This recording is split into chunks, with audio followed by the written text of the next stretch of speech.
Anger is not distributed equally. Some people are punished for it. Some people are praised for it. And that's not by accident. I'm Orion, and today we're going to talk about anger. When it comes from someone who's not a cis het male, it's treated as wrong. It's treated as bad. It's treated as a threat. Patriarchy treats our anger like a threat while giving men a pass. This episode isn't about calming down. It's about telling the truth. So from the time we were young, it was a double standard. We were taught to be nice girls, to be sweet, to be kind. And the rules were different. When you explode as a girl, you're told you're irrational, you're emotional, you're hormonal, you're difficult, you're hysterical. The list goes on and on and on. But when a boy shows this anger or speaks loudly, he's called passionate, assertive. They call them strong. They even call them leaders. It's the same emotion, but it's a different moral judgment. There's psychological research out there that shows that women are perceived as less than when they express anger, as less competent or less likable. But when men express anger, they're seen as powerful and authoritative. Anger in men is formed as a leadership, and anger in women is formed as a failure. And my friends, that's not biology. That is social conditioning. Bell Hooks, an amazing author, named this perfectly. She wrote that patriarchy depends on women's labor, women's emotional labor. Our silence, our softness, our forgiveness, those are what keep domination running. Because anger exposes injustice. Anger demands change. It refuses compliance. Bell Hooks argued that women are trained to fear their anger rather than embrace it. Women see it as destructive. They don't see it as diagnostic. Not because anger is dangerous, but because truth is dangerous. A woman who knows why she is angry is much harder to control.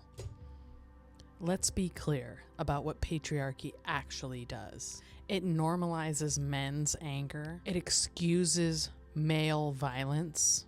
It demonizes female rage. Men's anger is externalized, while women's anger is internalized.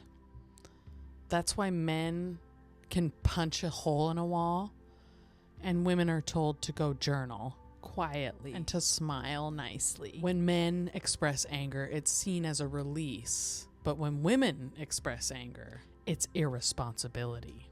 This imbalance teaches women, feminine people, to turn their anger inward. That anger turns into things like shame. It turns into things like anxiety, depression, self-harm, autoimmune disorders. Your body knows what you didn't express. Anger is loaded with information. Suppressing anger only supports oppression. Women's anger has been framed as inappropriate for a long time because it threatens the hierarchy that is in place.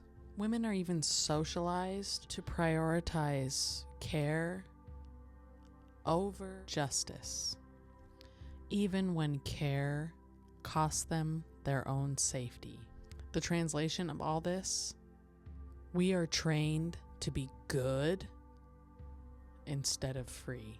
If you're non-binary, trans, queer, your anger isn't just diminished, it's erased. I know you've been told you're too much, you're too sensitive, you're too political, you're too angry, but marginalized anger isn't excess. It's evidence to abuse. Our rage shows where harm lives. So let's reframe this, because anger isn't bad. It's the body telling you something's wrong here. Something needs to be changed. Something matters here. Anger becomes destructive when it's denied, when it's shamed, or when it's misdirected. But when anger is guided, when it's embodied, it can become boundaries. It can become clarity, resistance, art, liberation. Sacred rage isn't about violence. It's about refusal. Refusal to be erased, refusal to be manipulated, and refusal to stay silent. I want everyone to participate for just a moment. Take your hand and place it on your heart and ask yourself, where have I been taught that my anger is unacceptable? When has others' comfort been prioritized over my truth? What would change if I trusted my rage as a truth rather than a flaw? Don't fix your answers. Don't soften your answers. Just notice the answers. Patriarchy survives on quiet women, on agreeable feminine people, on non-binary people that don't make noise. Your anger breaks that spell. Liberation begins when we tell the truth about our pain, as Bell Hooks famously said. This episode is that truth. Your anger doesn't make you unlovable. It makes you awake. And awakenings are always disruptive. This is Alchemy of the Abused. Episode lit something in you. Share it. Make art about it. Resonate with it. Meditate on it. Talk about it with your community. You can join me on my other socials, but start the conversation here. What anger are you ready to embody? Until then, don't extinguish your fire. Learn how to wield it.